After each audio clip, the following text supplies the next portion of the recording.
kusoo dhawaada daawadayaal dhacdooyinka ugu waaweyn ee sanadkii tagay ee 2019 soo maray gobolka Togdheer.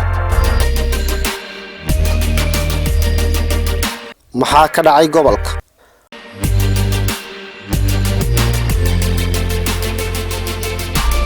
dhacdooyinka ugu waaweyn ee soo qaadan doono waxaa kamid ah kadoodiyaha oo soo ritay kumanaan kamid ah shacabka Burco.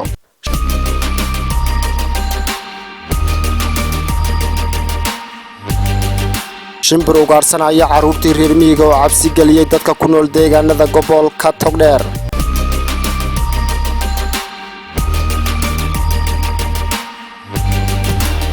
shilal gaari oo naxdin leh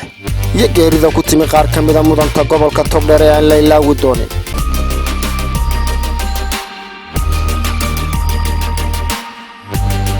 ayax aan la garanayn meel uu ka soo hayaamay oo diiranaya dhirtii iyo beerihii.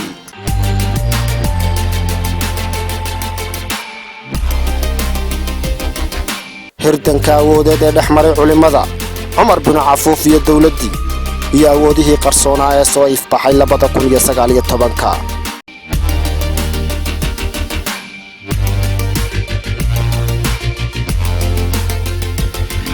sidoo kale daawadayaal intaynu ku guda jirno barnaamijkeena dhacdooyinka sanadkii galbaday ee 2019 waxaynu kaloo ku eegi doonaa wixii horumar ah ee ka muuqda gobolka hadday tahay ganacsiga iyo weliba arrimaha kale ee bulshada.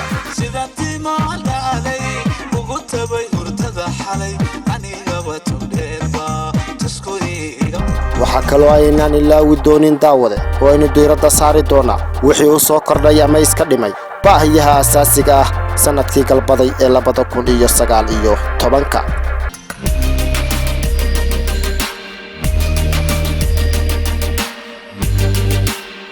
sidee ayuu ahaa xaalka caafimaad bulsho iyo xoolo ee sanadkii tagay 2019 gobolka Togdheer? maxaa iska bedelay biyihii badnaa ee Burco caanka ku ahay? maxay isa soo kordhisay wakaalada biyaha u qaabilsan bulshadu? halkee ayuu marayaa heerka waxbarasho ee gobolka Togdheer sanadkii tagay? waa sidee xaaladda leerka ama korontada Burco? maxayse bulshadu weli tabaysaa dhammaadka 2019?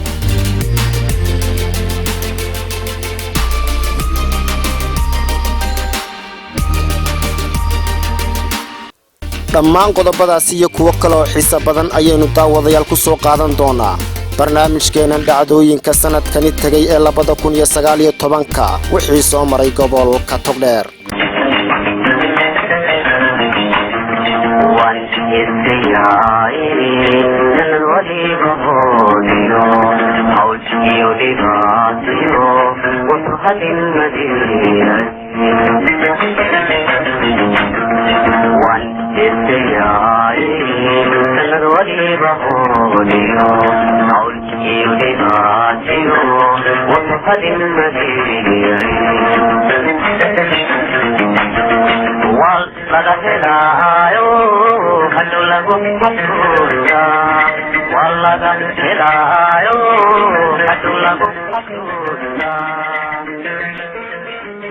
daawadayaal meel kastoo aad dunida dacaladeeda ka joogtaanba ku soo dhawaada barnaamijka dhacdooyinka sanadkii tagay ee 2019 wixii soo maray gobolka Togdheer. haddaba aynu toos ugu dagalna barnaamijkeena waxyaabaha ugu waaweyn ee dhacdooyinka soo maray gobolka Togdheer sanadkii tagay waxaa kamid ah kowdii bishii koowaad ee isla sanadkaasi cusub 2019 maalintii koowaad ee sanadkaasi waxaa guryo badan oo Burco ah ka jiray murugada iyo taasida loo dhigayo shilkii ugu badnaa sanadkaasi oo habeennimadii ka dhacay duleedka Burco kadib markay isku dhaceen gaari kamid ah basaska yaryar iyo booyad biyo sida. waxaana shilkaasi ku naf waayay allaha u naxariistay 9 qof oo u badnaa reer Burco kuna jireen dhalinyaro firfircoon oo magac iyo maamuusba ku lahaa bulshada dhexdeeda. barasaabka gobolka Togdheer, taliyaha qaybta iyo agaasimaha cisbitaalka Burco ayaa isla habeenkaasi soo gaaray cisbitaalka weyn waxayna halkaasi tacsi uga direen eheladii iyo qaraabadii intii ku dhimatay shilkaasi.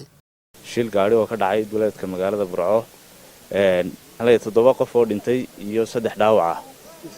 ah. marka dhaawacina soo gaaray mid kamid iminku ku geeriyay cisbitaalka magaalada Burco laakiin dhimashadu anaga waxa nagu soo gaadhay cisbitaalka 7 dhimasho. labada dhaawac ee noo yaala mid xaaladiisu waa culustay midna xaaladiisu aad bay wanaagsan tahay. marka ugu horreyn waxaan ka tacsideynaya eheladii iyo qaraabadii iyo qaranka Soomaaliland ay ka dhinteen dadkaasi guud ahaan waxaan iyagana leeyahay ilaahay ha u naxariisto kuwa dhaawacana ilaahay waxaan leeyahay iyagana ha caafiyo halkan waxaa soo gaadhay baabuur booyada oo burco ka baxay iyo shirkadda bixin bas ay leedahay oo ilaa 10 qof saareyd ayaa isku dhacay yaroowe iyo beer dhexdooda waliba xagga beereed u dhow waxaa khasaaruhu noqdo waa dhimasho ah iyo mid imika isbitaalka ku dhintay waa 8 labana waa dhaawac ilaahay waxaan ka baryaynaa in ilaahay samir iyo iimaan horta ka siiyo eheladii dadka halkaa ku geeriyooday ilaahay waxaanu ka baryaynaa in intaa dhimatay ilaahay u naxariisto inta dhaawacantana ilaahay u sahlo waxaa ka dhacay magaalada beer dusheeda shil ay sababeen 2 gaari oo gaari booyada iyo gaari basaskan la yiraahdo bixina shilka waxaa ku dhaawacmay 2 qof waxaana ku naf waayay 8 qof dadkaasu dhintay waqtigoodii bay dhinteen ilaahay subxaanahu wa ta'aala waxaan uga baryaynaa inuu jannadii firdawso ka waraabiyo ehelkoodii asxaabtoodii iyo dhammaan dadkana inuu ilaahay samir iyo iimaan ka siiyo inta dhaawacan oo 2 ah oo runtii dhaawacoodu aanu aad u cuslayn iyagana ilaahay waxaan uga baryaynaa inuu sacbo malaa'ikeed oo mariyo oo dhaawacooda u sahlo 18 Abriil ee sanadkiina soo dhaafay 2019 waxaa goor habeenimo ah si lama filaan looga qabtay magaalada Burco dhexdeeda suxufi Cabdimaalig Muuse Coldon oo ay in muddo ah ku raad joogeen ciidamada boolisku waxaana isla habeenkaasi ciidamadii qabtay ay la aadeen caasimadda Hargeysa inkastoo ururada bulshada kuwa xuquuqul insaanka xisbiyada mucaaradka iyo saxafiyiinta Soomaaliland ay cambaareeyeen xarigaasi kuna baaqeen in xorriyadiisa loo soo celiyo balse ma ay suurtagelintaasi waxayna maxkamad Hargeysa ku taala ay ku xukuntay 3 sano iyo 6 bilood oo xariga samafalay Cabdimaalig Muuse Coldon waxaan dowladda Soomaaliland ugu baaqanaa in ay Cabdimaalig Muuse Coldon xorriyadiisa soo celiso Cabdimaalig Muuse Coldon gobolka Togdheer dowladda Soomaaliland ugu leex jecel badan yahay warna sidaan Coldon gobolka Togdheer intuu gashay Soomaaliland ma gelin Cabdimaalig Muuse Coldon cadaalad buu rabaa Cabdimaalig Muuse Coldon biriishkaas laga qabsaday sida tuugta loo afqaashay waxaanu dalbanaa in Cabdimaalig Muuse Coldon sida u dhaqso badan loo soo daayo gobolkiisa loo soo daayo sanadkiina soo dhaafay 2019 waxa uu ahaa badankiisu sanad barwaaqo ah oo ay aad u yarayd abaartu waxaanu alla u nimceeyay dad iyo dunyaba wixii ku noolaa gobolka Togdheer iyo nawaaxigiisa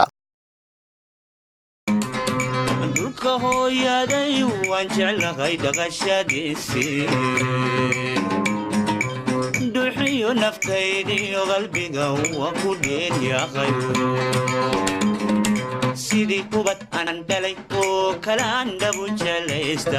hase ahaatee bishii 6 ee sanadkaasi biyo xoog leh ayaa si joogto ah u soo mareeyay dooxa weyn ee Togdheer biyahaasi ayaa sababay inay dhaawacyo soo gaaraan biriishyada magaalada Burco taasi oo sababtay in muddo 3 bilood gaadhaysa uu xidhnaado biriishka weyn ee Deero oo halbowle u ah isu socodka bulshada iyo gaadiidka sidoo kalena waxa la xidhay biriishkii lugta isku xidhi jiray ceelgoon iyo dhakhtarka weyn oo isna dhaawacyo halisi soo gaadheen hal qofna uu ku dhintay 31 bishii 8 2019 subaxnimadii Sabtida waxa magaalada Burco ka dhacday dhacdo xiisaheeda wadatay waxayna ciidamada boolisku ay xidheen shaqaale Itoobiyaan oo ka shaqeynayay meherad nooceedu ku cusub yahay magaalada Burco oo lagu magacaabo Warsan xadhiga shaqaalaha Itoobiyaanka ah ayaa mulkiilaha meheradan oo lagu magacaabo Hodan waxay ku eedeysay inay ka dambeeyaan kooxo wadaada ah oo lagu magacaabo Nahyi Canil Munkar markii meelaha ahayd ayaa meherada la soo galay marka qolo ciidan oo hubaysan iyo rag mas'uuliyiin oo wadaadaba soo galay marka qoladii shaqaalaha ee meherada joogtay ayaa la xiray iyadoo waliba meherada waqtiga qadida ku beegnayd oo dad customer oo aad fara badan ay fadhiyaan wax warqad official ah oo meheradii lagu soo xirayo ama wax leekiis macaas gasheen oo cadeynana lama keenin marka anu waan ka maqnaa meherada waqtigaas dibadaan ku maqnaa waa la ila soo hadlay marka waxa la sheegay qaabka ku dhaceen 2 hablood ajaanib oo meesha ka shaqeynayay inaan jikada ku jirtay inaan kalena cuntada gudaha ku diyaarinaysay ayaa labadiiba la xiray waliba waa dad ajaanib aan xataa luqadii si fiican aanu garanaynin oo situationkii iyo dadkii wixii aan aad isku wada fahmaynin marka qaab xun baa loo qabtay hadda ka hor waxaan oo yimid qolo wadaada marka waxay ka hadlayeen arin aan aan wax cadeynaan uga haynin waxay ka hadleen waxay sheegeen in qaabka meherada lagu cunteeyo in wax laga bedelo oo salahan hablihi rag oo kala saaro taasna waxaan filayaa hudheel kastoo wadanka ku yaala ama meel kastoo kamid dunida ku yaala inaan taa kala simanahay wax sharciyo taan ugu xiriye la leeyahay sharci noocaas ah wadanka ka yaalana ma jirin waxay midaan dadka kala simanahay hase ahaatee isla gelikii dambe ee maalintaasi ayaa taliyaha qaybta booliska gobolka Togdheer uu sheegay inay sii daayeen shaqaalihii Itoobiyaanka ahaa ee xidhnaa wixii hoteelka lagu haystayna ay ka wada hadleen mas'uuliyiinta hoteelka saacadii 12 meelahaas ayaa laba hablood oo ajnabi ah oo dalka Itoobiya u dhashay oo ka shaqeynay meherad gobolka Togdheer ka tirsan ayaa booliska iyo wasaaradda awqaafta iyo diintu soo xidheen saldhigga booliska dhexe yaa lagu soo xidhay muxuu ahaa sababta loo soo xidhayna kulleeto waa arrimo ku saabsan xagga dhaqanka markii aanu eegnay dib u eegnay arrintiina waxay noqotay arrin sax ah mulkiilihiina waanu u yeedhnay digniina waanu siinay iyadana way qaadatay inay wixii diinta ku saabsan inay wax ka qabato waana noo ballan qaatay hablihiina markaanu eegnay dariiskoogii arrimahoodii way wanaagsan yihiin isku duwihii diinta iyo awqaafta markii aanu tashanay iyo booliiska iyo saraakiishii dumarkii waanu sii daynay insha Allah arintana waxay ku dhamaatay khayr iyo wanaag bay ku dhamaatay cadadani ayaa si weyn u gashay baraha bulshada waxayna sababtay inay culays badan dareemaan maamulka gobolka iyo kan degmada Burco maayirka Burco Maxamed Muraad oo maalin kadib isla dhacdadaasi la hadlay saxaafadda ayaa ku eedeeyay wadaadadaasi inay si qaldan ugu shaqaysanayaan awoodihiisa isla markaana ku goodiyay inuu wax ka qaban doono oo aanay dib u dhici doonin arrimahaasi waxaanu soo saaray isla maayirku warqad kale oo amara oo ku socota isla meheradaasi khilaafka wadaadada iyo maamulka ayaa baahay waxaanay taasi sababtay in shaqada laga joojiyo culimadaasi waxaan leeyahay fanaaniinta iyo maxay qolada dhaqanka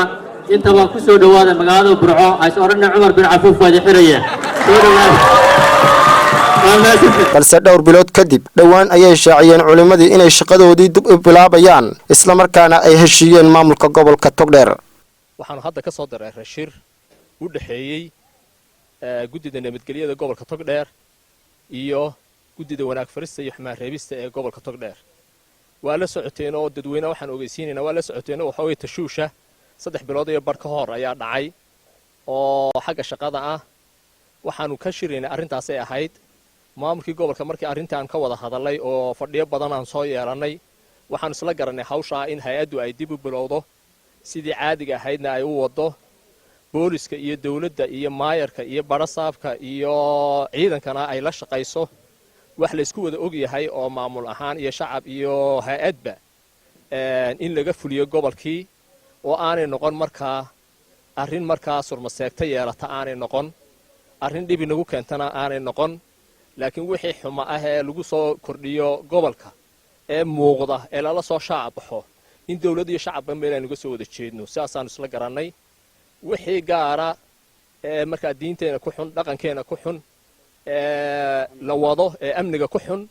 in meel looga soo wada jeedo 14 Abriil 2019 Allah u naxariiste waxa aas qaran loogu sameeyay magaalada Burco Dr. Jaamac Daawud Cismaan oo ahaa dhaktar ka caan ah gayiga Soomaalida loogana iman jiray meelo badan oo ay Soomaalidu degto Dr. Jaamac Daawud oo fadhigiisu ahaa degmada Qoryaale waxa uu kamid ahaa dhakhaatiirta farakutiriska ah ee ku xeel dheer daweynta neerfaha kabista iyo gurista lafaha waxaana sidoo kale Allah u naxariiste Dr. Jaamac Daawud uu kamid ahaa dhakhaatiirtii ugu horeysay ee ururkii SNM waxaan halkan uga tacsideynaya Dr. Jaamac Daawud Cismaan oo ah nin haliyay ah oo gobolkan iyo qaranka Jamhuuriyadda Soomaaliland taariikh weyn ku leh nin halgama ah oo ka soo qayb qaatay halgankii waa dhakhtarkii mujaahidiinta SNM daweyn jiray oo rag badan oo maanta nool oo kamid ah mujaahidiinta SNM dhakhtarkii soo dabiibay ee soo daweeyay ayuu ahaa Allah u naxariisto mujaahid Jaamac Daawud Allah u naxariiste wuxuu ahaa mujaahidku nin aad iyo aad u qiimo badan nin Jamhuuriyadda Soomaaliland kule baldahaba wuxuu ahaa dhakhtarkii ummad badan oo aan nolol filanaynin ayuu ninkaasi gacantiisa Ilaahay u barakeeyay wuxuu ahaa nin aad u barakaysan wuxuu ahaa nin ducaysan wuxuu ahaa nin ehlu janno ah ifka ehlujanaha joogu ahaa. Wayna ilaahi raajicuun waxaanu halkan tacsi uga diraynaa qoyskii iyo qaraabadii iyo eheliyadii uu ka baxay marxuum Dr. Jaamac Daawud Xaaji Cismaan oo magaalada Burco ku geeriyooday. taariikhda mujaahidka dhakhtarka lama soo koobi karo. waynu u ducaynaynaa ilaahay waxaanu uga baryaynaa subxaanahu wa ta'aala inuu naxariistii janno ka waraabiyo. ilaahay gacantiisa ku badbaadiyay dad waxyeello weyn ay soo gaadhay. runtii waxaan halkankii hubaysnaa aad uga qayb qaatay mujaahidiintii aslamna dhakhtarkoodii koobaad buuxa ayaa la odhan karaa. raggii uu lafaha geliyey ee uu maxay ahaytoy u sameeyey madaxa u geliyey ayaa maanta shaqaynaya oo aan Yurub iyo Ameerika iyo meel loo diray toonaan jirin oo ilaahay ku guuleeyey. jaamac ilaahay naxariistina ka waraabiyo. weli dhacdooyinka sanadkii tagay 2019 ayaynu daawadayaal ku jirnaaye dabayaaqadii bishii 9aad ilaa bishii 10aad waxaa ku badatay dhagaha bulshada gobolka Togdheer waxaanay hore u maqli jirin waxaana soo baxay gorgor dadcuna oo cabsi geliyay reer guraaga ku nool deegaanada gobolka Togdheer. bahalkan duulaya ayaa wiil yar ku dilay duleedka degmada Xaaji Saalax waxaana uu dhowr jeer oo kala sigay dad reer miyi ah. dhacdadani oo kamid ah kuwii soo maray gobolka Togdheer ayaa sababtay in la laayo shimbiro badan kuwa kalena nolosha lagu soo qabqabto.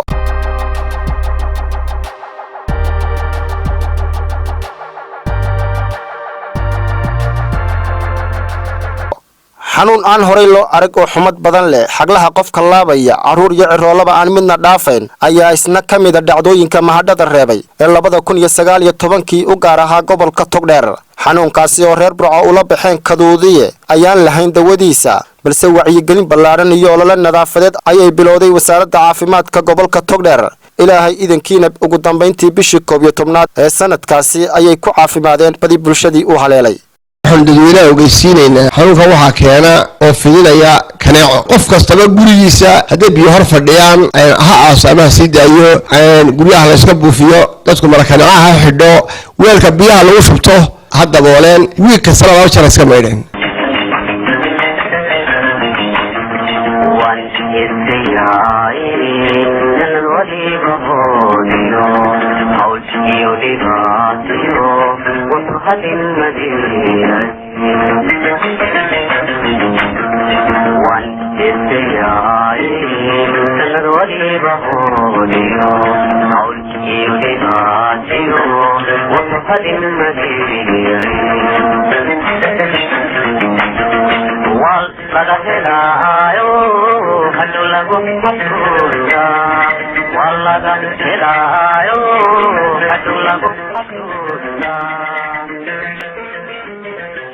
dhacdooyinka daawadayaal aynu ku soo qaadan doono sanadkii tagay 2019 wixii soo maray gobolka Togdheer. intaasi oo kaliya ta kuma eekay waxaynu diiradda saari doonaa isla markaana dul istaagi doonaa wixii horumar ku soo kordhay gobolka Togdheer iyo wixii iska dhimay ama weli ka jira baahiyaadkii baylahsanaa ee sanadkaasi.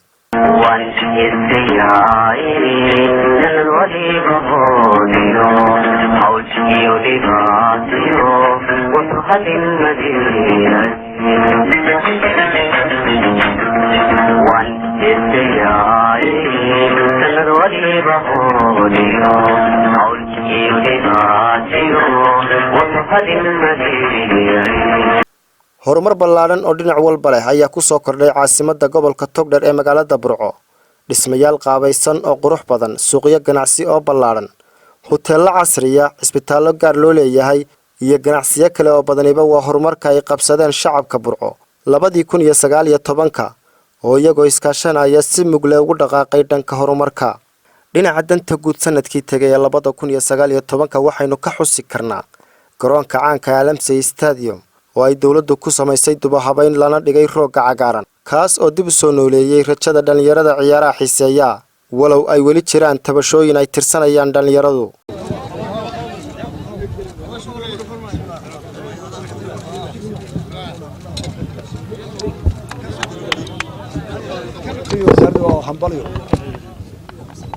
garoonka la dhismay waa qurux badan yahay insha Allah horumar ciyaar u keeni doono.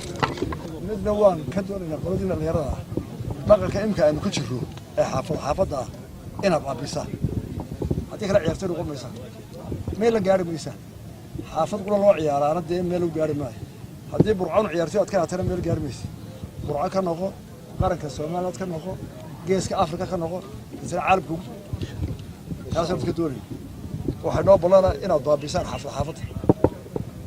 oo burco mid ah oo sidii u faantay Hargeysa iyo cid walba iska celisay kaftanka oo ergu burco aanu dhaafin deelad gaarsaman ka doonay sidoo kalena dawladda hoose ee Burco ayaa ku soo kordhisay magaalada jidad badan oo fudeydiyay isu socodka ganacsiga iyo gaadiidka xarunta dawladda hoose ee Burco ayaa markii ugu horeysay laga dhisay dhismo qurux badan oo laba dabaqa kaas oo ay ku shaqayn doonaan maamulka dawladda hoose iyo kuwa ka dambeeyaba waxaana dhisay oo lagu xasuusan doonaa golaha deegaanka ee hadeer jooga ee ay majaraha maamulkiisa hayaan maayir Maxamed Yuusuf Cabdiraxmaan Muraad ku xigeenkiisa Maxamed Yuusuf Xoday iyo xoghaye Cismaan Maxamed Sheekh Cismaan Nuur xaruntii dawladda hoose laga maamulayay ee cusbayd oo fooqa quruxda badan leh lacag badan baa ku baxday lacagtaasi 3 meelood bay madaxweynaha ka timi dawladda hoose degmada Burco iyo dawladda dhexe iyo hay'adaha JBLG-ga ee nagala shaqeeya dhinaca development iyo horumarinta in badan buu soconayay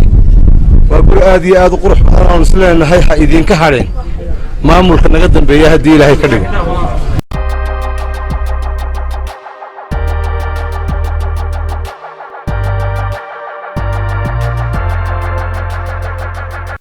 haddaba daawade maxaa ku soo kordhay ama iska dhimay baahiyaha asaasiga ah ee bulshada gobolka Togdheer sanadkiina soo dhaafay ee 2019 hadday tahay caafimaadka waxbarashada biyaha iyo leedhkaba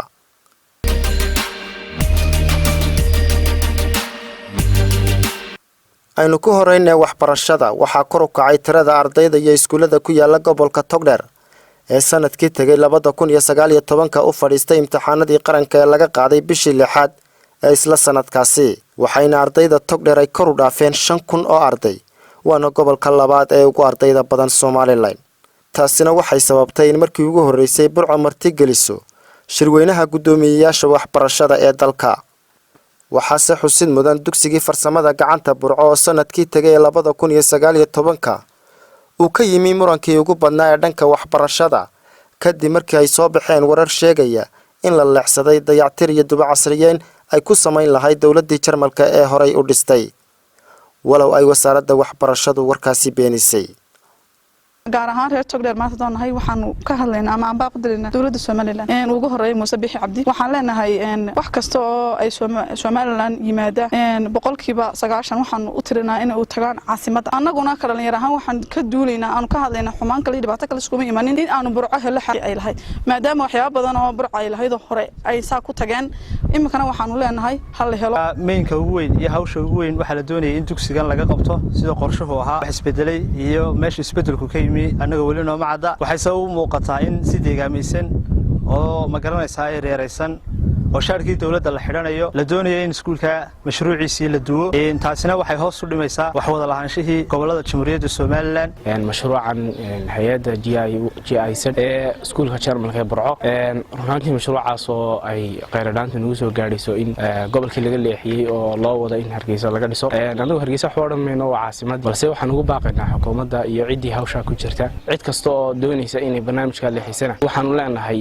ka waantooba gobolka Togdheer waxa ka muuqda baylaha badan baa ka muuqata iyadoo baylaha badan ka muuqato oo aanu iska aamusnayn ba iskuulkan Jarmalka hawshiisu timi oo u baahan dib u habeyn kaliyaata la yiraahdo iskuul imika bayskiisa la aasaasaya Hargeysa laga dhisaya ma jirto lacag nooc leedahay horena u sheegay productive way ma jeclaan Hargeysa marka joogina ka hadlo isku tabaco lacag nooc leedahay oo lagu talagalay dugsiga farsamada gacanta Burco lagu caawiyo ama lagu dhiso oo Hargeysa loo wareegay jirto qofkii caddeyn u hayaa caddeeyo dadka habkeena inta badan hadalada lagu soo celiyo waxaa lagu yidhi cid baan ka maqalay hay'adda GIZ baa tiri hay'adda GIZ baa hay'ad shaqo waxay fulinaysaa mashruuc Jarmalka laga caawinayo meel ay ku tiri Burco lacag ugu talagalay ama qoraal ay u samaysay maan ragana wadada wasaaradda dhanka biyaha gobolka Togdheer wax ku kordha mooyee waxba iskamay bedelin sidii sanadadii hore ayay biyuhu u badan yihiin ceelbiyoodyada magaalada Waraabiya ayaa kor u dhaafaya 20 ceel wakaaladda biyuhuna waxay soo kordhisay qalab iyo gaadiid cusub qalabka arkaysaan oo ka kooban 1936 xabo beeba oo isugu jira 8 ilaa 1 inch 3 mashiin oo waaweyn oo kuwa halkaa ku arkaysaana oo saddexda mishiinka koowaad weeyey 350 kfe 150 kfe iyo 660 kfe waxaa kaloo iyana halkan noo yaala 3 bam oo kala ah bamka 22 motoriska 18.5 iyo 2 midho 18 waxaa kaloo halkan ku aragtaan fitness kala duwan oo 150 xabba ka kooban oo hadday tahay saacadihii hadday tahay ilbooyadii hadday tahay air valveski waxaa kaloo halkan inoo yaala cagaftaas aragtaan oo aan ugu talagalay inaanu biyaha magaalada anagoo cagaf horona lahayn inaanu biyaha magaalada wixii dhiman ku qabtiro waxaa kaloo iyana halkan inoo yaala 2 gaari oo probogosa oo aan ugu talagalay iyagana inaanu qaybta biilka iyagoo shidaal cun yar inaanu ugu adeegno hase ahaatee waxaa xusid mudan in horumarkaasi bulshadu ka dhaxashay qiimaha biyaha oo kor u kacay burcana weyn ognahay waxay hodan ku ahayd biyaha marka odayaasha wakaaladda haystaana waxaanu aragnaa khalad inay biyaha kordhiyaan oo ay ku kordhiyaan lacag dee aan meesha qabanayn dad badan oo danyara ayaa jira oo aan awoodin lacagta aad maanta dul saartay biyaha aan awoodin baa jira waa laga qaadayo kuwa qutaa lagu qoraya farsamayaqaan lama soo jiro waxaan leeyahay cabdixakiin baan ka baaqo dareemay maray oo kala biyaha waxaan leeyahay cabdixakiin oo maanta ma anna ka filayn inaad biyaha kordhiso waxaan ka filayn inaad naga jeeso biyaha maray waxaan ku leeyahay halka dib ugu noqo cabdixakiin oo biyuhu muddo ma awoodaan ma tiikuyiga Afrika lagu koriyo sax ma aha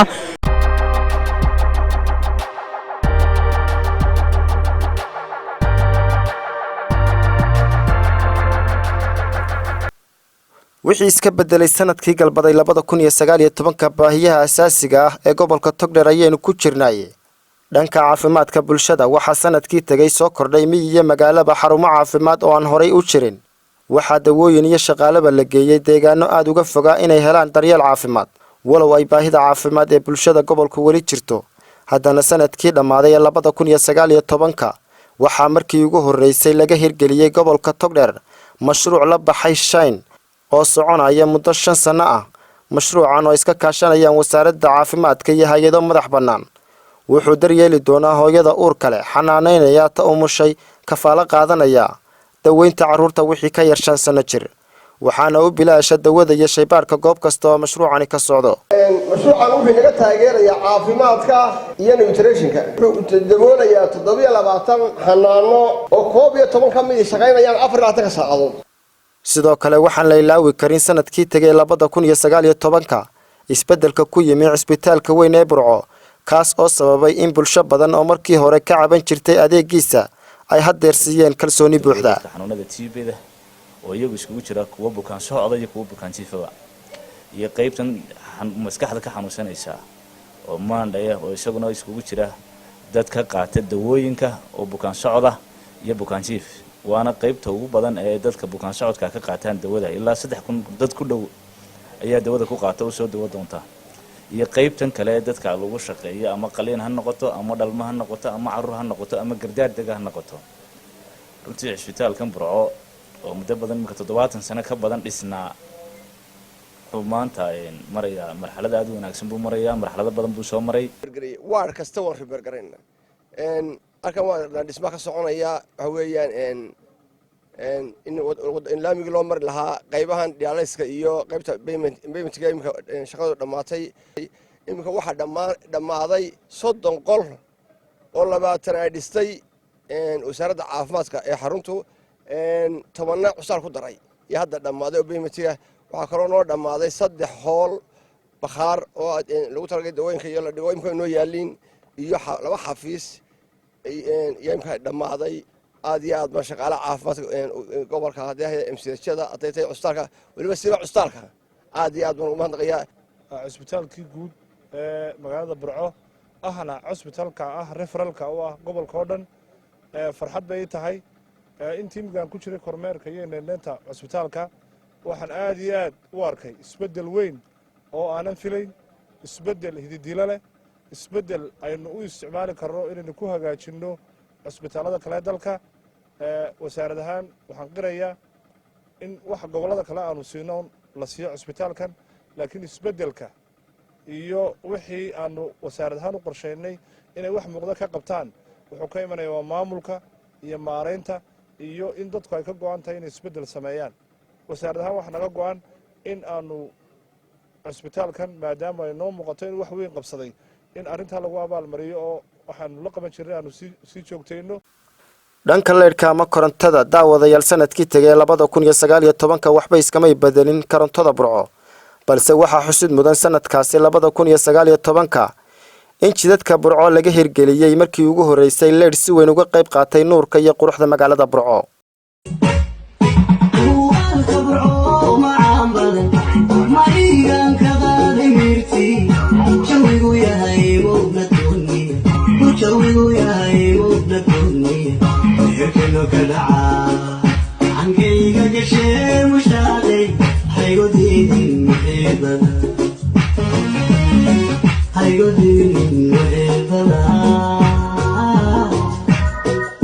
Eleyskan oo ay fikirkiisa lahaayeen dhalinyaro reer Burco ah ayaa waxa si weyn uga qaadatay shirkadda leydhka siisa magaalada Eheko. runtii barnaamijkan fikirkiisa waxa iska leh dhalinyarada fulintiisana waxa iska leh shirkadda Eheko waxaan la iloobi karin oo aan aad iyo aad ugu mahad celinayaa madaxda degmada shirkadda Eheko adeega danta guudiyada awal bahaysay degmada iyada haysay awalba way bixi jireen laabadahana way bixi jireen magaaladuna way bixi jirtay laakiin dib u casriyeenta ay dhalinyarada fikirkeeda keentay shirkadduna waxay u bedeshay ficil bay u bedeshay waxay ku bixisay dhaqaale waxay ku bixisay juhdi shaqaale maxay ahayd tooy iyo asad bay ku bixisay dhalinyaradu runtii aad iyo aad bay maanayeen waanu mahad celinayaa annaga way iskaaga garab taageen waxay nagu wareejiyeen guluubada aad arkasaan inta ugu badan qaybta kalena shirkadda ayaa bixisay waa adeeg runtii ay iska kaashadeen dhalinyarada iyo shirkaddu aanu odhan karnana 70% ama 75 shirkadda ayaa bixisay hadday biraha tahay hadday xadhkaha tahay hadday guluubada tahay hadday shaqaalaha idinka dambeeya dhabarkiina taagan oo habeen iyo maalinba hawshaa u taagnaa fulinayay tahay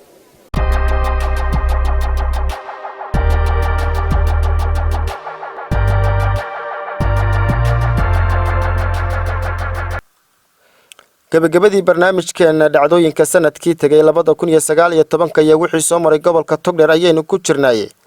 waxa ugu dambeeyay oo welina haysta gobolka ayax aan cadad lahayn oo ku habsaday barwaaqadii iyo beerihii deegaanka ku yaalay waxaana ayaxu waxyeelooyin badan u geystay beero iyo dhul daaqsimeed ballaaran taas oo ugu dambeyntii ka dhalatay in la arko dad iyaguna cunaya ama dubanaya ayaxii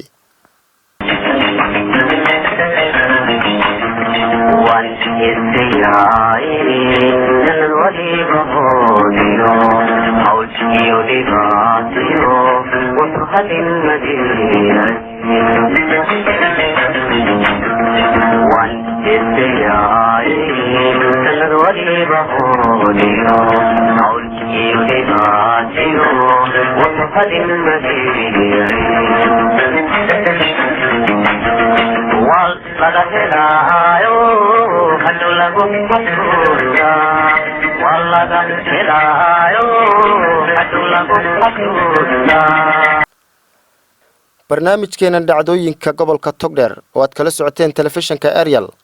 waxa idin la socodsiinayay anigoo Xabiib Ciga Xasan waxayna daawadayaal intaasi ku soo koobaynaa wixii dhacdooyin ama mahadho soo maray gobolka Togdheer sanadkii galbaday ee 2019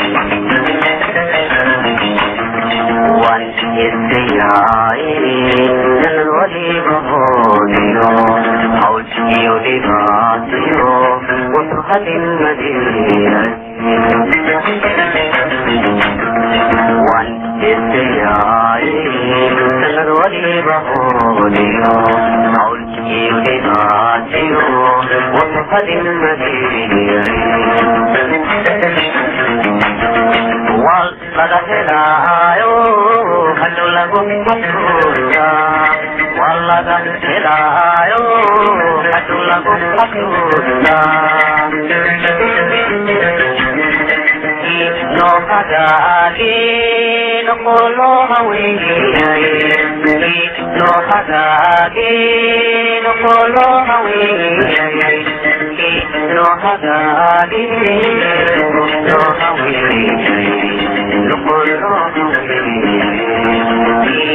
نهداني